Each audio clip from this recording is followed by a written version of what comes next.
Welcome back to another episode of the Bryan podcast. On today's episode, American Airlines offers its cabin crew higher pay than Delta. Sharing your boarding pass online, not such a good idea. A ground worker killed by a Boeing 737 engine.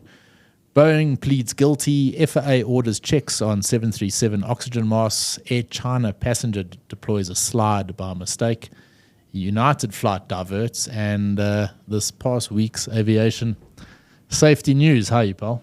Guys, how's it going, man? Carrying on, man. Like, Wasn't the best weekend for sport for us.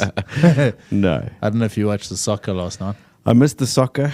The rugby was disappointing, and The rugby was cock. yeah, it was. They just, I mean, look, Ireland, they played so well. they came out swinging.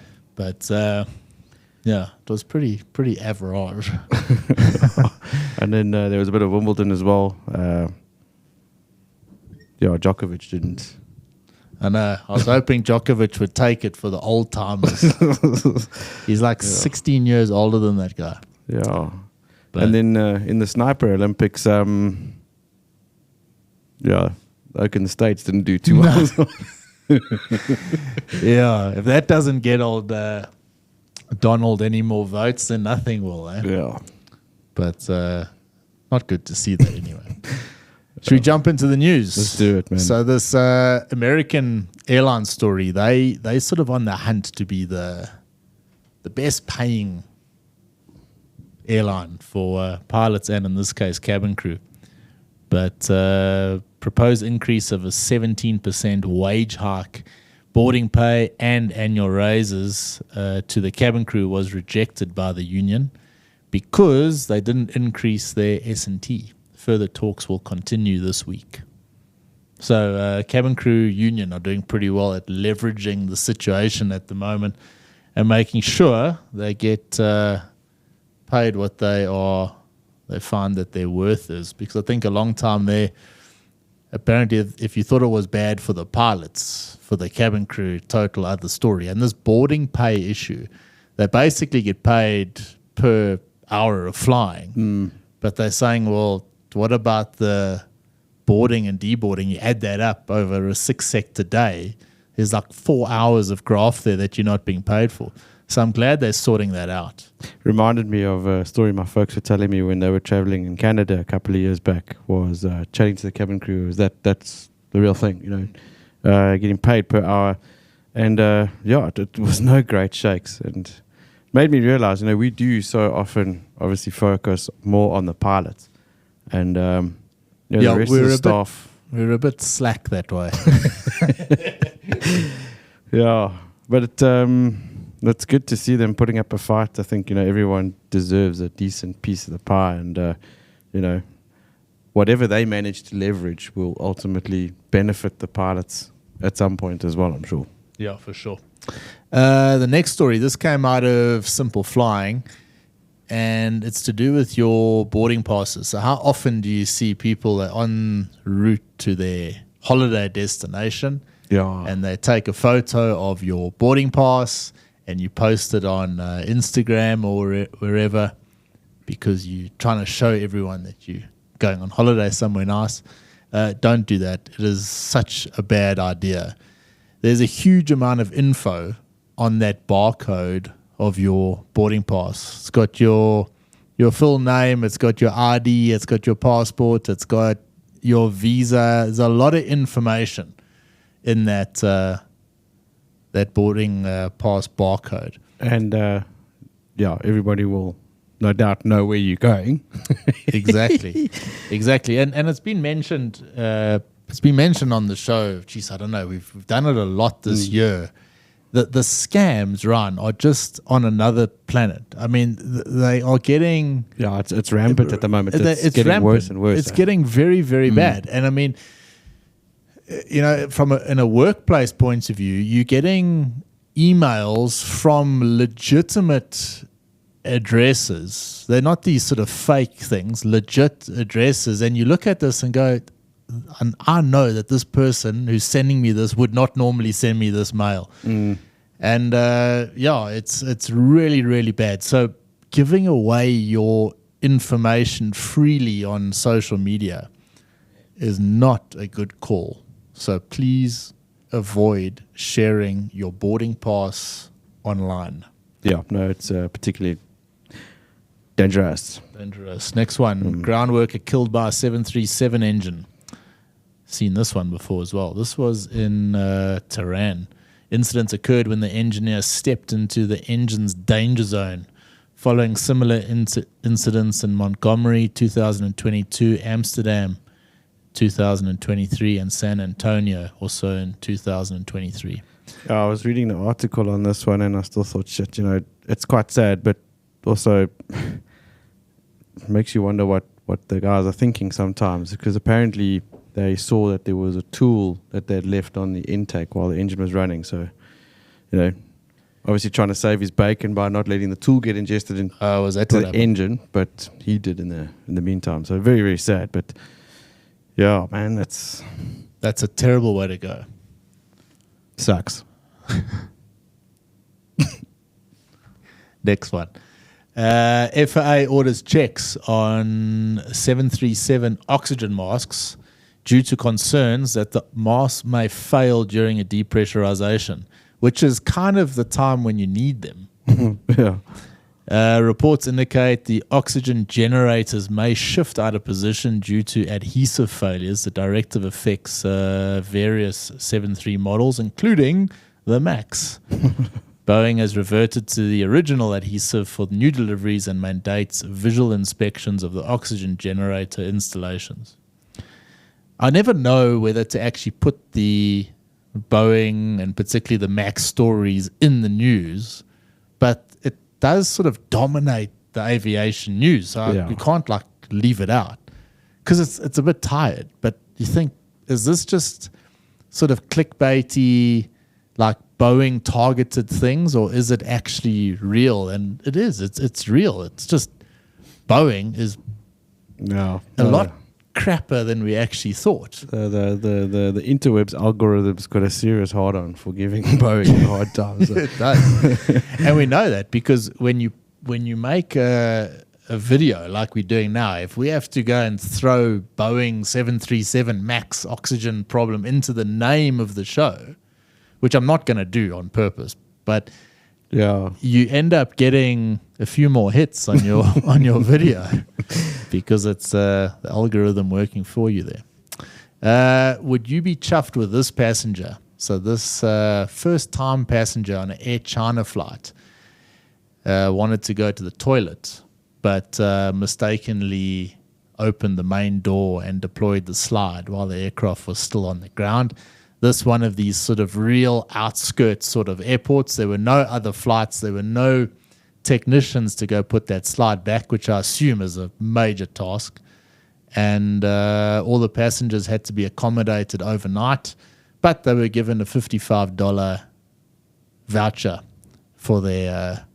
the inconvenience. Yeah. How do you mistake a toilet door for the actual door and deploy the slide? I mean... Yeah, she got up and the emergency exit was there to her right-hand side. So, the actual main door, I suppose, the first one on the right-hand side. And just went and clicked it open and deployed the slide. Can you imagine the other passengers? They'd be pissed. Yeah, I know. Staying with some flight safety stuff. In fact, there's a lot of safety news. Let's go through it. United flight from Miami to Newark diverted to Orlando after a female passenger went on a rampage, threatening others, spitting and biting a flight attendant. Crew members used flexi cuffs to restrain her. The plane landed safely where she was arrested. Passengers were delayed for 3.5 hours. United praised the crew's professionalism. How does this still happen? It's just nuts. How do you bite someone on air? How do you get on the plane in the first place? Surely you can see this behavior unraveling beforehand. I suppose people are so scared to say or do anything these days because then you you profiling people before something, which can lead to you being dismissed, I suppose. Staying with some other safety news. This one a bit closer to home. Let me get your take on this. A hard landing occurred involving a King Air 90 operated by Skydive Mossel Bay. Only the 2 crew members were on board and were not injured. The aircraft experienced an unexpected high sink rate just before touchdown, leading to hard impact and significant damage to the undercarriage, engines, and the propellers. Skydive Mossel Bay has reported the incident to the SACAA. This isn't the first... This is not the first incident on this particular airplane. You remember a couple of years ago, there was the viral video going around about a King Air 90 that had entered a spin. Yes. That spin, same airplane. Same plane. So this, same operator. Yeah. So this poor airplane's been pulled through the ringer. Through the ringer, yeah. So yeah, I mean, I don't know how you don't get that right unless you're flying like a bit of a numpty. And yeah, there's no official report out, so we're not gonna say anything we shouldn't for a change. Yeah. But it doesn't look that good. No. I mean, yeah, what a waste of a perfectly good King Air good 90. airplane. Yeah. Then the article goes on to say it's okay, they're carrying on operations, they're using a Cessna. So I don't know what Cessna that is. Did you see the video of a Latam 777 tail strike? That was caught on CCTV, Milan to Sao Paulo. These guys rotated about 2/3 down the runway and just did not get airborne. Scraped its way all the way down and eventually got into the sky. How does that happen? So I think that sounds to me like miscalculated performance. Incorrect figures. So they put in figures that they were too light, didn't have the right speed for rotation, and that's it. That's how you... Didn't that happen to Spurries not so long ago? Spurries have been in the news. Have they? Yeah. Oh, I'm surprised you read it. No, I don't. I see the headlines and then I'm like, well, tell me what's happened. What's happened? No, it's just there's a lot of movement that every now and again I bump into a pilot. He's like, "Yo, I'm going to SAA." Yeah. It's funny, because like there's still a hell of a lot of negative sentiment out there from the majority of us, but you got this odd person that will pop up and be like, "Oh, man, I don't know what all the nonsense is about. It's the ad version is just fun." And like, oh, fuck off, in man. exactly that tone of voice. Just I can't handle it. So why do people do that? I mean, I think I know you speak. I saw that post and I actually wrote something, then took it down again. I don't know what I know there's so much negative talk about these. But they're really trying hard. But they're trying hard and it's really good and it's still one of the best. Just wind your fucking neck in. Yeah. And also, who are you? Yeah. People haven't chosen, okay, we are going to be negative about South African Airways. They are negative about South African Airways because of all the tax money that has been thrown into it. And when shit hit the fan during COVID, they just decided to fire everyone. Yeah. So they're not... And also, if you take us, ex-SA Express, who were... basically just thrown to the wolves. A lot of that had to do with SA. If we had got our money out of SA, there certainly would have been enough money for a couple of months more salary, which would have gone a hell of a long way at the time. So, no, we will remain negative about SAA for as long as it takes. Thank you very much. Realistic is the word for it as well. And I mean, particularly when you are working your ring off and you do pay tax money, to see it get still flushed down the drain. Exactly. In that money pit. But and please, let's not act for 1 minute and pretend that they've sorted the financials out and everything is now good. You can't just wipe off a few billion there and suddenly it's good. No. Come on, man. No. So just wind your neck in on that one if you are thinking of writing a pro. Anyway, I think there are groups. Pro SA groups you can stick to. Yeah. Cracked windshield on an Avianca 787. Did you ever have a cracked windshield in flight? I never experienced that, to be honest. I was kind of lucky, but... I had one. Yeah, I have heard a couple of stories where it happened in our previous airline, and I believe you shit yourself. Yeah. It makes quite a loud bang. Yeah, it's not it's not Ioba. Yeah, and then it's, what? You have that like 20 seconds of looking like an idiot trying to figure out what the hell's happening. Yeah. But so always an experience. There was an engine failure on a 787, American 787 from Chicago to London, made an emergency landed back in Chicago. Saudia 330 evacuated 276 passengers and 21 crew via the emergency slides in Pakistan after smoke and flames emerged from the landing gear post-landing. Had to have been the first officer. Must have been. United flight operated by a 767 from Newark to London returned due to hydraulic issues. Delta had a emergency due to a right engine failure, landed back safely in Atlanta. And there was a medical emergency in London Gatwick. Philippine Airlines Manila to LA rejected a takeoff due to a left engine failure, bursting all 12 tires. And a MAX from Phoenix to Oakland experienced Dutch roll instability at flight level 340. Must have been the first officer again. With the crew regaining control and landing safely. NTSB report cites possible yaw damper system issues. And then I picked up some news this morning. A Sukhoi Superjet crashed in Moscow during a test flight. Oh, I hadn't seen that one yet. I think that must have been yesterday. Shucks, okay. But, yeah, I mean, that's... quite a lot happening there. A hell of a lot of technical and, maintenance-related issues, I suppose, going on lately. But maintenance-related issues are... I suppose that's a kind way of saying it, yeah. But a lot going on. But in all of these, bar the Sukhoi Superjet, which I didn't get any other information on. There were reports on that later in the week. But all the others seem to have been handled pretty well. Yeah. Yeah, the Superjet, look, I mean, that's obviously a test flight. It'll be interesting to see what the outcome is there. Weren't there supposed to be Sukhoi Superjets flying around South Africa by this stage? Yeah, I suppose. There was a how South soon African... is soon? Yeah. Everything with that particular operator that was advertised was going to be happening soon, but I think that's all gone reasonably quiet. Yeah, reasonably, the operative word. Anyway, I owe people an apology because I haven't been here for 2 weeks. I know. We're actually praising ourselves on the last episode, saying, yes, we've done X amount of episodes this year, which is like 2 times more than last year, and we're so awesome, and we're not going to take a break, we're going to carry on going. And then my body just said, that's not going to happen. Yeah. So Bryan got fucked up by the man flu. I've had the serious man flu for 2 weeks. And no bullshit, there was no chance of any podcast happening. So I was man down. So I do apologize.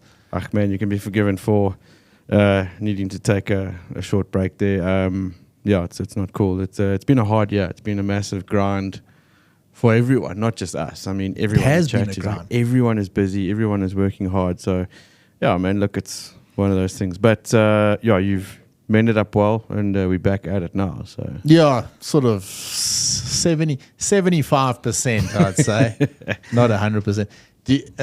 You said before the show it's like this mid-year lull. Do you think that's a real thing? I think it becomes more prominent towards the end of the year. Normally you notice people start getting sort of tired towards the end of the year. But end of the year, the end is in sight. You've normally got a bit of a December holiday planned, or December break at least planned. We've still got another 6 months of grind ahead of us. Yeah. You're trying to say, okay, how much fuel is in the tank, and am I going to get through to the rest of the year? But in saying that, Paul, I think what happens, and I'm sure people notice this, you go on like an autopilot mode. So you're crafting as hard as you can. Was the same flying, you fly, and you got some leave coming up. And then it's so nice when you can make the most of your leave. If you're doing something, if you're taking the family away or whatever it is. And during that little break, you kind of think to yourself, what the hell have I been doing? Yeah. You get like this this sort of loop in your mind going, actually, the way that I've been operating is not 100% correct. And that's so. Even though I wasn't feeling 100%, I was sort of lying there the one day going, "Jeez, I need to do this more often." But, anyway, it's good to be back. Yeah, no, true story, man. And